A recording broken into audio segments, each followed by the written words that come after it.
wrong number. The worst film ever made by Lijo Joseph Pelliശ്ശേരി. ഏറ്റവും കൂതറ cinema Lijo ഇത്രയും നാൾ അദ്ദേഹത്തിന് എൻ്റെ കരിയർ എടുത്തിട്ടുള്ള വെച്ചിട്ട്. ഉറക്കം വരുന്നു. ഇങ്ങനെ നല്ല വൈഡില് നല്ല ശരിക്കും ഒരു പെയിന്റിംഗ് പോലെയുള്ള കുറേ ഫ്രെയിംസ്. നല്ല ആർട്ടിഫിഷ്യാലിറ്റി ആയിട്ടില്ലേ? നീ ആള് കാണുന്ന പോലെയൊന്നും നല്ല സാഹിത്യകാരൻ തന്നെ. ഇങ്ങനെ എടുത്തു വെക്കാനായിരുന്നെങ്കിൽ ലിജോയ്ക്ക് വല്ല മാതൃഭൂമി യാത്രാ മാഗസിനിലൊക്കെ പിന്നെ പ്രസിദ്ധീകരിച്ച പോലെ കുറെ ഫോട്ടോസ് എടുത്തിട്ട്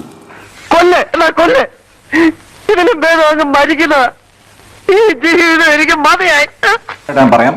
പ്രശാന്ത് പിള്ളയാണ് സ്കോർ ചെയ്തിരിക്കുന്നത്, അതുപോലെ തന്നെ മ്യൂസിക് ചെയ്തിരിക്കുന്നത്. പാട്ടുകളൊക്കെ നിങ്ങൾ കേട്ടതാണ്.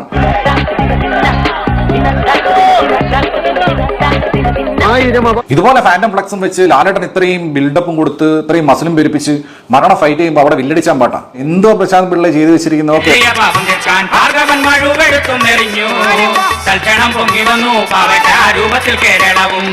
ഇനിയിപ്പോ കുറെ ആളുകൾ പറയുന്ന ഒരു കാര്യം കാണും, ഇതൊരു 100% LJP പടമായിരിക്കും. അതുകൊണ്ട് എന്തോ കുത്തി പറയുന്ന പോലെ എനിക്ക് ഫീൽ ചെയ്യുന്നുണ്ട് കേട്ടോ. കുത്തിയില്ലല്ലോ, കുത്താൻ പോണല്ലേ ഉള്ളൂ. ഒറ്റ വാക്കിൽ എങ്ങനെയുണ്ടെന്ന് വെച്ച് കഴിഞ്ഞാൽ purely an LJP movie.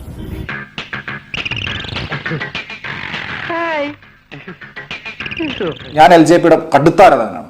LJP പടമായിട്ട് മാത്രം തന്നെ കണ്ടല്ലോ, അല്ല LJP സിനിമ എന്ന നിലയ്ക്ക് കണ്ടുകൊണ്ട് തന്നെ ഐ റിപ്പീറ്റ് ആവർത്തിച്ച് പറഞ്ഞ ഏറ്റവും മോശം LJP സിനിമ.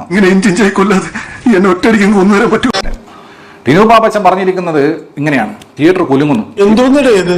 ഇൻട്രൊഡക്ഷനിൽ ശരിക്കും തിയേറ്റർ കുലുങ്ങും. തിയേറ്റർ ആ ടൈപ്പ് ഇൻട്രൊഡക്ഷനാണ്. ശരിക്കും നമ്മൾ വെളിയിൽ നോക്കിയാൽ ശരിക്കും തിയേറ്റർ കുലുങ്ങും.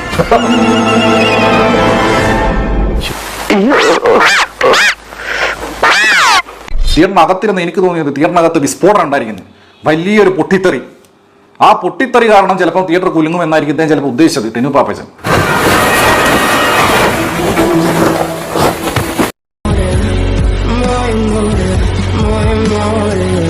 ഇത് മലയാളത്തിന്റെ മോഹൻലാൽ അവതരിച്ച അപരാധം എന്ന് മാത്രം ഈ സിനിമ കണ്ടു കഴിഞ്ഞ ശേഷം പറയാൻ സാധിക്കുള്ളൂ.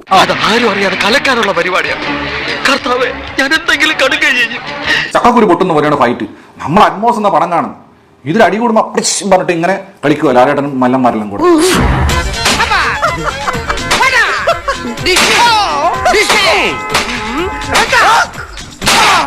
കയ്യിന്ന് പോയി എന്ന് പ്രേക്ഷകർക്ക് മനസ്സിലായി, എനിക്ക് ഉറപ്പായിട്ടും മനസ്സിലായി. ഏത് ഗുളിയം കയറിയ സമയത്താണോ ഞാൻ ഈ സിനിമ എടുത്ത് തലേ വെച്ചത്.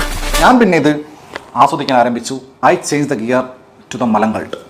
മലങ്കൾട്ടിലേക്ക് മാറിക്കഴിഞ്ഞാൽ പിന്നെ ആനന്ദം പരമാനന്ദം.